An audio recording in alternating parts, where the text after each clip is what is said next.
She's not a toy. She's not a memory. She's not a story meant to scare children. She's a vessel, a cage for something far more ancient and far more evil than any priest or demonologist ever dared whisper aloud. The moment you hear her name, she sees you. The moment you doubt her, she follows you. The moment you touch her, it's too late. This is not fiction. This is Annabelle. And her story has only just begun.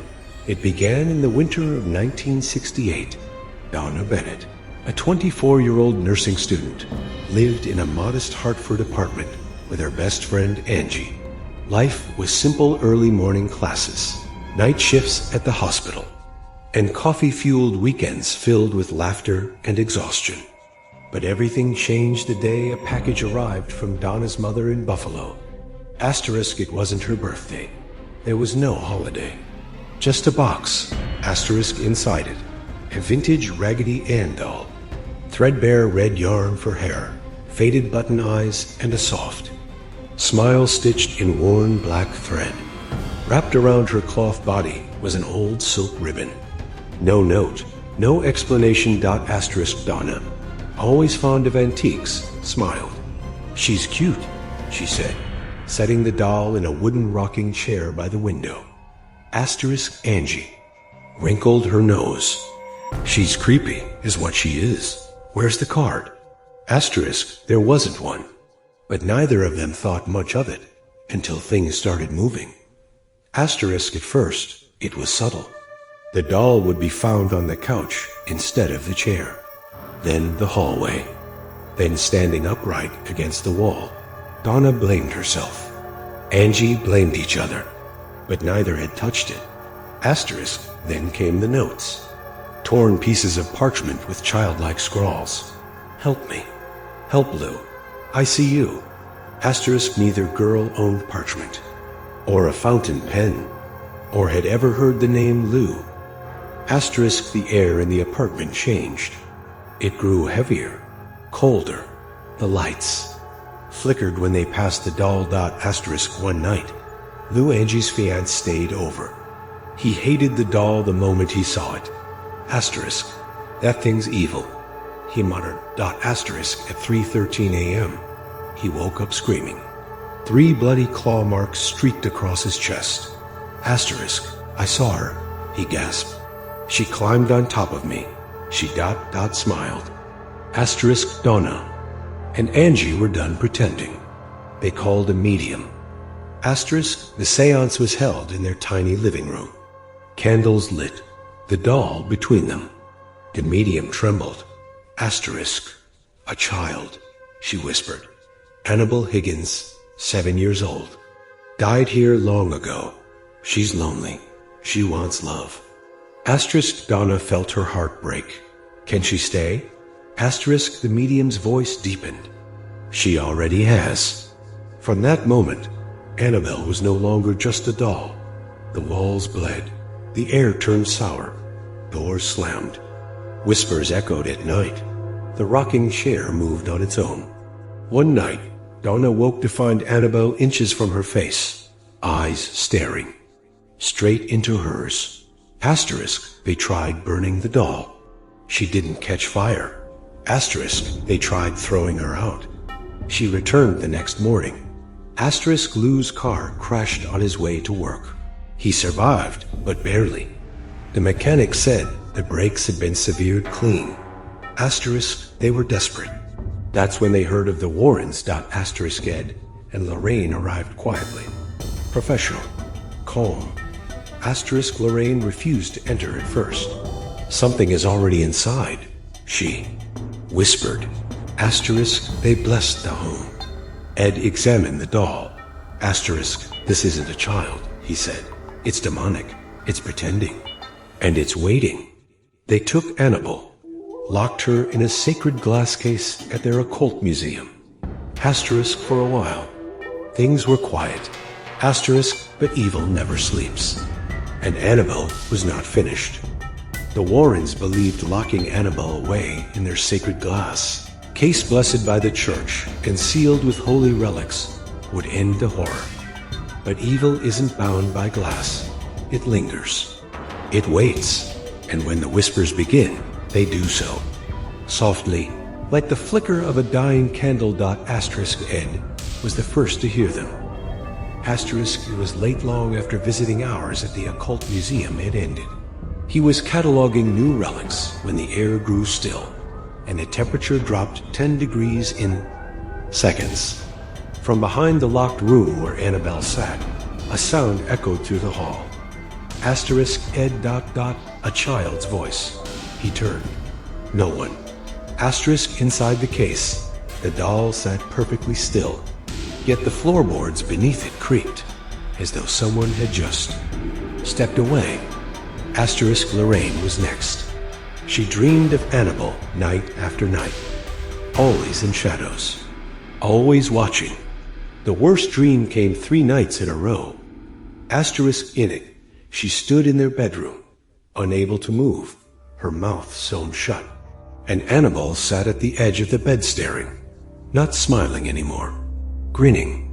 Asterisk, when she awoke, a single scrap of parchment lay on the pillow beside her. Asterisk, you let her in. Asterisk, they doubled the protections, added Latin words, invited a priest to bless the case monthly. And still, it wasn't enough. Asterisk, a local teenager named Rachel, visited the museum with her church youth group. She laughed at Annabelle, tapped on the glass, and mimicked her stitched smile for her friends' phones. Asterisk, that night, her boyfriend crashed his motorcycle. She survived, but when she woke up, her hands were covered in scratches she didn't remember getting. Asterisk, she kept whispering the name Annabelle in her sleep. Asterisk, the Warrens began to fear they hadn't contained the doll. They had caged it just enough to make it angry. Asterisk, meanwhile, Donna, the original owner, moved to Maine, seeking peace, but the dreams followed her. She saw Annabelle on snowy roads, on the reflection of her coffee pot, on the television screen during static. Asterisk, one morning, she awoke to a trail of tiny footprints across her wooden floor leading from the front door to her bed. Asterisk, she hadn't owned a doll in years. Asterisk, Maeve Holloway, a historian of religious artifacts, contacted the Warrens with a strange find. A burned manuscript unearthed in the ruins of a 15th century monastery. The text referenced a sewn one, a vessel meant to harbor forgotten spirits. Asterisk, one phrase chilled Lorraine to her bones. Asterisk, the mask that smiles is the one that devours. Asterisk, Maeve agreed to investigate further, but warned the Warrens that Annabelle might be older than they thought. Far older. Asterisk, Ed gripped the edge of the doll's glass case one night, staring into her blank eyes. Asterisk, she's just the beginning, he whispered. Asterisk, and behind him, in a voice that wasn't his wife's, he heard. Asterisk, in late autumn, the Warrens noticed strange discolorations forming on the interior glass of Annabelle's sealed case. At first, they believed it was condensation, but when Ed wiped the mist away, he saw it 3 horizontal streaks in a rusty red hue, like claw marks. Asterisk, they called in Father Callahan, a veteran exorcist who had assisted them before. He entered the room with holy water, a crucifix, and reluctant courage. As he began the exorcism, the lights dimmed unnaturally, and the room grew cold. Then, on the recording tape, a voice not belonging to anyone present whispered, Asterisk, she remembers you. Asterisk, Father Callahan collapsed mid-prayer. When he came to, his palms bore 3 symmetrical cuts. He was hospitalized for 2 weeks. He would never speak of what he saw that night, except to say, it's not just the doll, it's something deeper. It's what wears the doll. Asterisk, meanwhile, Maeve Holloway discovered an ancient grimoire locked within the Vatican's restricted archives. With special permission, she uncovered a chapter referencing the cursed shells, objects used to house fragments of ancient spiritual identities, often born from collective trauma and forgotten by time. *1 translation referred to such an entity as the first mask. Lorraine knew this wasn't just about a haunting anymore. It was about possession of history itself. That night, Annabelle's case was found open. The museum's cameras malfunctioned. A trail of tiny red footprints doll-sized led from the case to the door and vanished. Donna, now in isolation, received a package in the mail. No return address. Just a velvet box. Asterisk inside was a scrap of the silk ribbon that once wrapped the doll when she first received it. The ends were soaked in dried blood. She fainted. In Boston, a mother named Janice gave her daughter a second-hand doll from a thrift shop. It was not Annabelle, but that night, the girl woke screaming. Her arms had been scratched. She told her mother a laughing girl with red hair had been hiding in her closet. Asterisk Janice contacted the Warrens. Ed took one look at the girl's drawing and turned pale. "It's her," he said. "She's learning to jump." Asterisk Maeve discovered something horrifying in the manuscript. If the host vessel is not destroyed by a specific ritual before the entity spreads, it begins creating proxies, other dolls, other masks, other objects, each tied to a new host. Asterisk, the ritual required 3 things. 1. The blood of the original keeper. 2. The ashes of the first proxy. Asterisk 3. The name before it became Annabelle. Asterisk. The problem? No one knew her real name. Not yet. But Annabelle did. Asterisk. And every night she whispered it to someone. Asterisk. The Warrens knew that standard blessings, exorcisms, and holy barriers were no longer enough. The entity behind Annabelle had evolved, or perhaps revealed more of what it truly was. To uncover the name before Annabelle, they needed to dive deeper into the veil between life and death. That meant one thing: a séance unlike any they had ever attempted. Asterisk Maeve Holloway located a secluded abbey in the forests of Vermont, once used by an obscure religious order known for banishing mimics. This abbey had a chamber known as the Oratory of Echoes, a room where voices could be summoned across centuries if the right bloodline, the right symbols, and the right vessel were present. They brought the doll.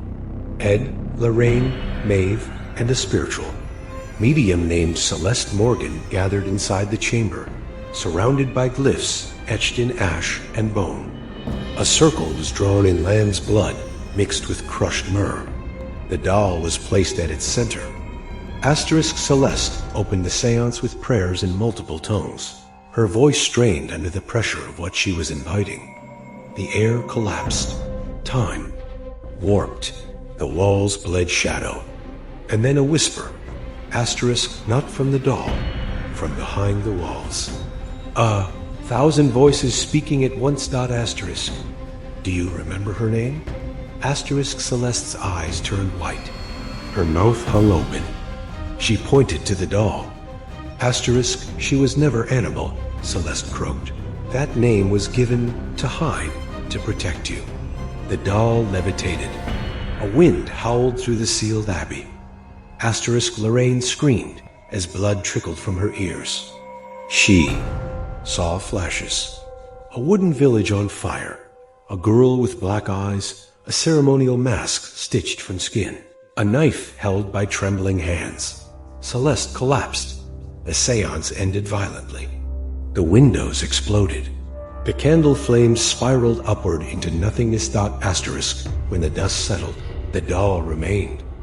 In her lap lay a charred page ripped from somewhere far older than any book present. On it, a name burned in twisted Latin. Asterisk the Cherus. Asterisk it. Wasn't a name. It was a title. Asterisk the one who wears. Asterisk Annabelle. Had been a costume. Asterisk Ed locked the doll in a lead-lined chest. Maeve took the page for translation. Lorraine wept not out of fear, but out of a truth finally spoken. They had not been fighting a ghost. They had not been fighting a demon. Asterisk, they had been fighting an idea. Asterisk, and now that it had been named, it was awake. Asterisk with the name Viserys. Revealed, the Warrens understood the stakes had changed.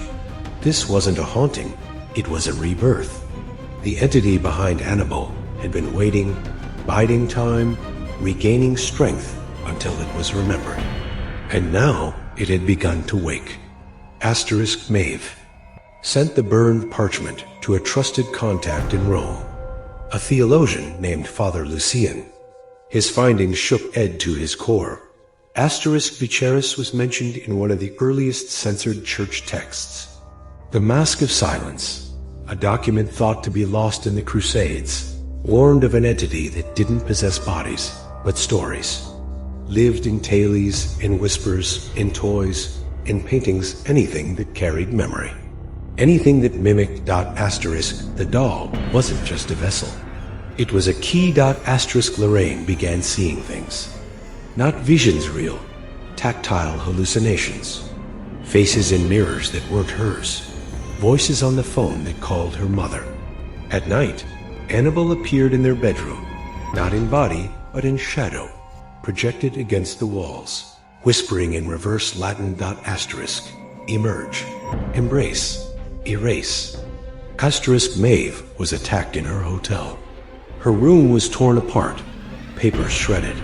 Across the wall in red ink was written, "Too late to bury what remembers." Asterisk, they knew Viserys had begun reaching through time and space, pulling new hosts.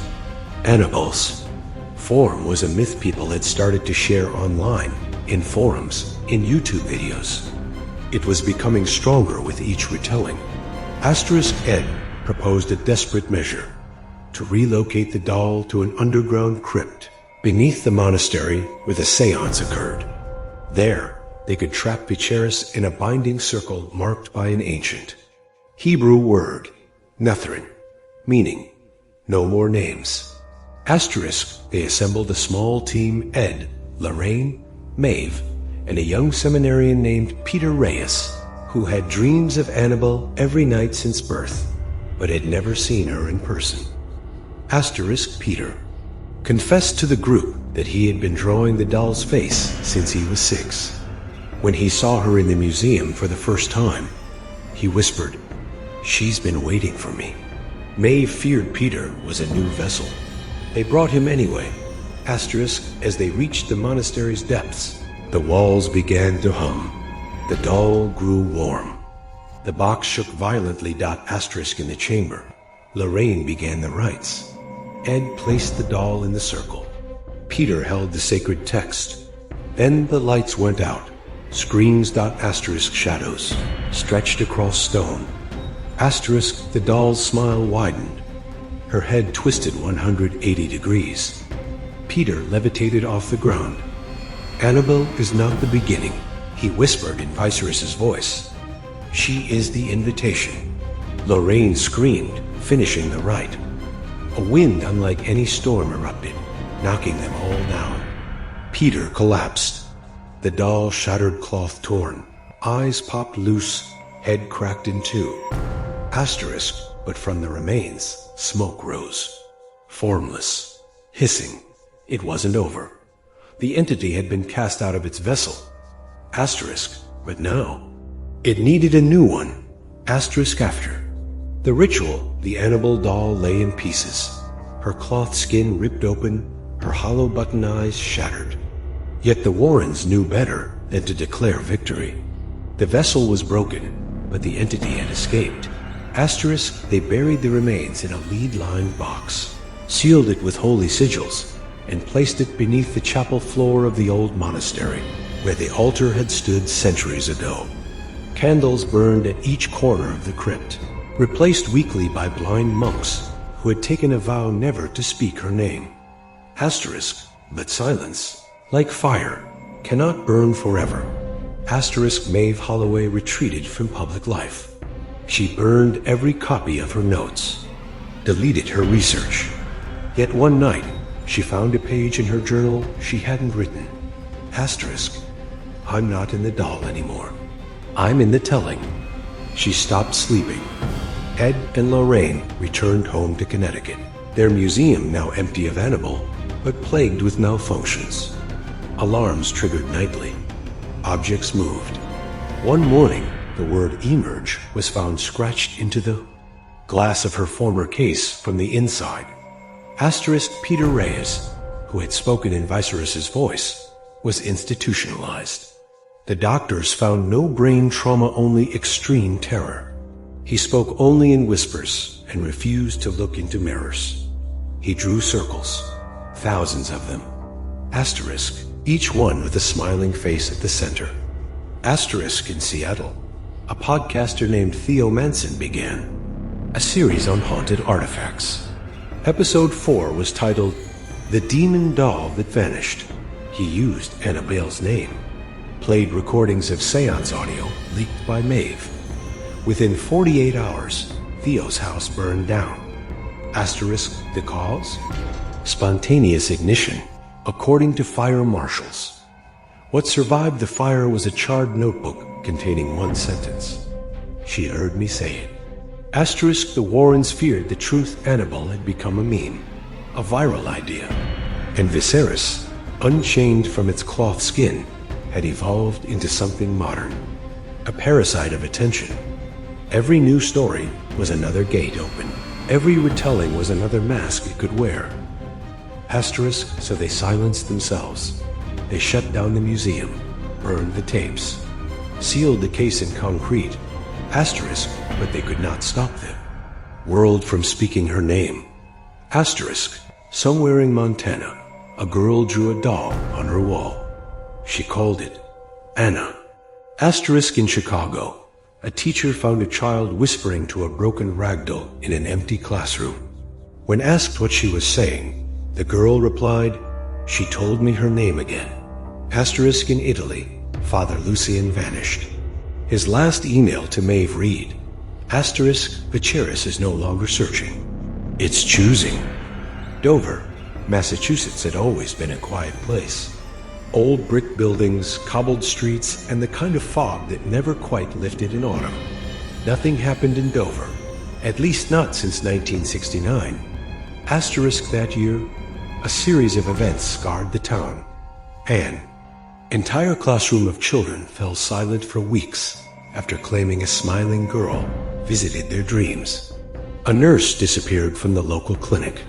A Raggedy Ann doll was found in the middle of the church steps with its eyes painted black. It was labeled as urban legend, covered up, until now. In 2024, Dover stirred again.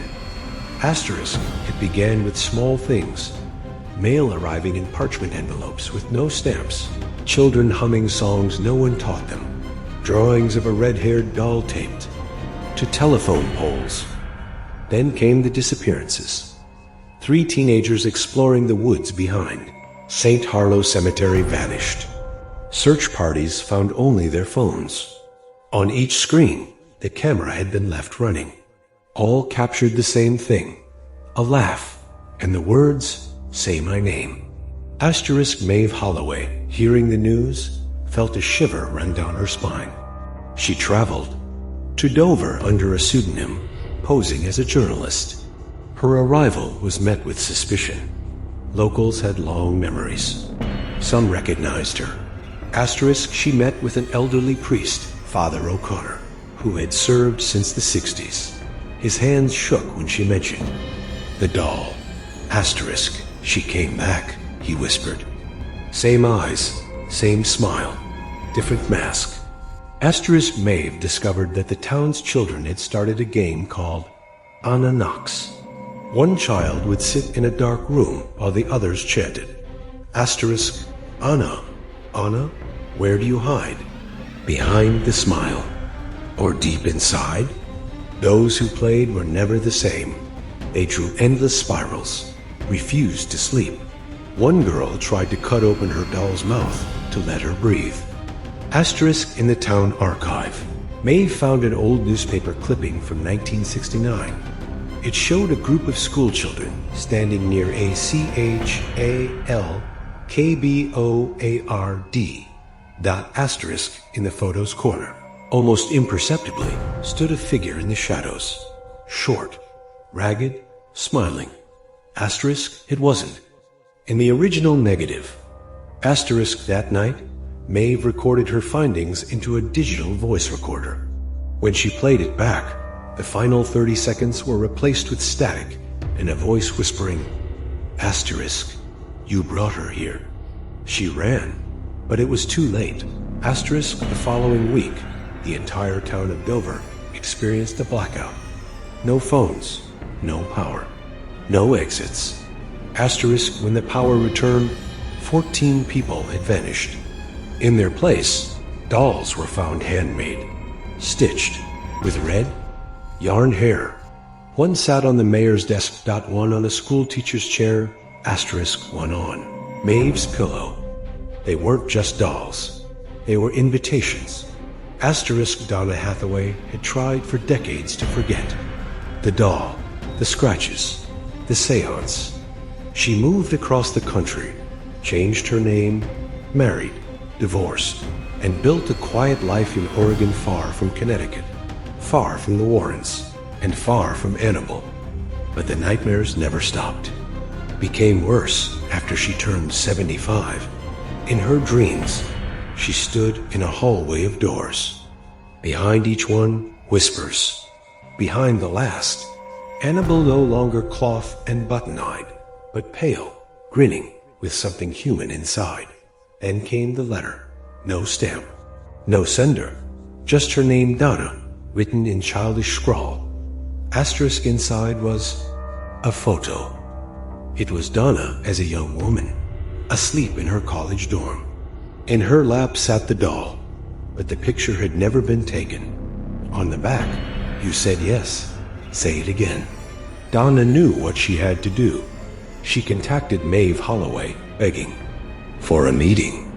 They reunited in Portland, where Maeve now lived under heavy surveillance, surrounded by protective charms, trend catchers, and silence wards. Asterisk, Donna told her everything. How Annabelle was never just a doll, how she always felt something inside. Her had changed the day she allowed the spirit to stay. Maeve believed her. The Vatican believed her too. Father Lucian's successor, Father Thorne, contacted Maeve and asked that Donna be brought to Rome.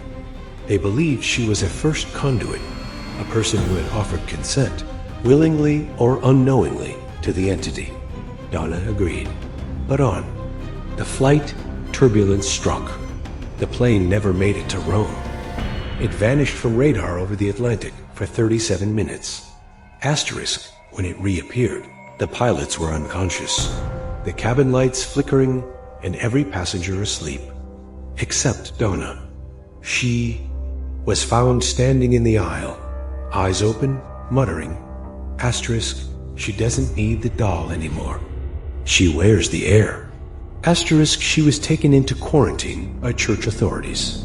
They called in Lorraine Warren, now frail, but still mentally sharp. Lorraine wept when she saw Donna. Asterisk, she's marked, Lorraine said. She always was. That's how the door opened. Asterisk, under observation, Donna began drawing again. Spirals, dolls, doorways, and a single repeated phrase. Asterisk, she is not one. She is many, and she remembers everyone who remembers her. Then, one night, she vanished. Surveillance showed nothing but static. Her room was empty, except for a doll, new, handmade, with red yarn hair. Asterisk, asterisk, the church had a name, Viceris. The public knew her as Annabelle, but those who understood the oldest faiths knew her as something else entirely, the mask maker. Asterisk, long before she was sewn into cloth, before yarn was braided into red, before porcelain faces cracked under pressure, she was a voice that gave things. A face. She found the lonely, the grieving, the curious, and she gave them a mask to wear. A purpose. A curse. Asterisk, in Prague, a scholar named Ivan Kral began experiencing vivid dreams after watching a viral documentary that briefly mentioned the Annabelle case. He dreamed of a woman in black robes, her face covered in stitched leather, holding out basket of masks made of bone, wood, and cloth. She whispered, Asterisk, which one is yours? Asterisk, when he awoke, there was a mask beside his bed, hand carved. Grinning. Asterisk in Snow Paulo, a puppet maker named Lucia, began carving dolls with no memory of having started. Each bore a smile too wide, eyes too hollow. When asked why she made them, she said, Asterisk, the voice said they're for the children who remember. Asterisk in Quebec, a school counselor noticed that children were leaving red thread loops on their desks, each loop tied in a perfect knot. None of them remembered doing it. Asterisk Maeve, now constantly monitored by both spiritual and government forces, compiled the incidents. They all shared one theme: masks, faces, stories retold. Annabelle had become more than a doll. She had become a method. Asterisk, people who had never touched her now heard her, saw her, felt her. Asterisk, she did not need a face anymore. She had ours. Asterisk Lorraine Waring passed away quietly in her home. But before she died, she left behind a message written in trembling hand. Asterisk, you cannot kill a mask. You must unmake the wearer. Asterisk Maeve wept reading it, because she knew what Lorraine meant. Viserys didn't possess people. She made them wear. Her story, the only way to end her was to make people forget. But how do you forget a name spoken by millions? Asterisk, how do you forget a face drawn by children around the world? Asterisk, in an underground chamber beneath the Vatican, a ritual began the cleansing of echoes. Asterisk, they would try to erase Annabelle's name from collective memory. Asterisk, but the mask maker was already there. In the firelight, shadows danced. One priest began to laugh, then another, then another. Asterisk, one by one, they turned to the High Cardinal and said in unison, Asterisk, which face do you wear? The ritual chamber beneath the Vatican collapsed. Only one priest survived, a novice who could not speak. His throat had been scarred in a perfect spiral, and in his pocket was a note that read, The name is not gone. It's behind your eyes. Maeve Holloway, now haunted by cultists and governments alike, fled to the last place untouched by Annabelle's legend, a remote mountain monastery in Bhutan. Hidden among the ice and cloud. There, she met the Silent Order, monks who wore no symbols, kept no names, and spoke only in dreams. They knew Viserys. They called her the breath that wears. And they had seen the threshold. According to their records, if too many people believe in a spirit, if too many imagine the same face, chant the same rhyme, fear the same doll, entity crosses a final threshold and becomes real, not in one body, but in every reflection. Annabelle was near that point. Every drawing, every mention, every video, every child humming her lullaby was a nail in the coffin of reality. To stop her, Maeve had to do the impossible. Enter the dream threshold. With the monk's guidance, Maeve drank a sacred elixir, brewed only once every 100 years. Her body fell into a deep coma. Her mind opened. She found herself in a world made of stories, corridors of paper, walls of stitched cloth, mirrors with memories instead of glass. At the center of this place stood Annabelle, not as a doll, not as a mask, but as a tower of faces, each one smiling, each one whispering, You remember me. That's enough. Maeve climbed. Each level showed someone she'd known, loved, or lost. Wearing Annabelle's green dot at the top, a final door, she stepped through and met herself. Maeve, wearing the first mask, the original face, the first girl who said yes. To end it, she had to accept the truth. She was the seed. The myth spread because of her. It lived because she survived. Maeve reached out. Held her own hand and whispered, I unmake you. The tower shook. The faces screamed. Light poured from every mirror in the real world. Children stopped humming dolls, turned to Ashdod, and somewhere, in the ruins of the Warren Museum, the glass case cracked and melted into salt. Maeve awoke, older, grayer, but free. The name was gone. The legend was silent. But somewhere, in a thrift store in Indiana, a child picked up a nameless doll with red yarn hair and whispered, "You look like someone I used to know." Asterisk, the mother of masks, is defeated, the threshold sealed, and Annabelle's curse finally broken. Not through destruction, but remembrance and courage. Asterisk, you've made it to the end, but the story of fear is never truly over. What you believe in, what you remember shapes the world more than any ghost. If this tale haunted you, share it. Tell others. Because courage isn't in silence. It's in the retelling. Asterisk, and if ever you see a doll smiling when it shouldn't, just walk away.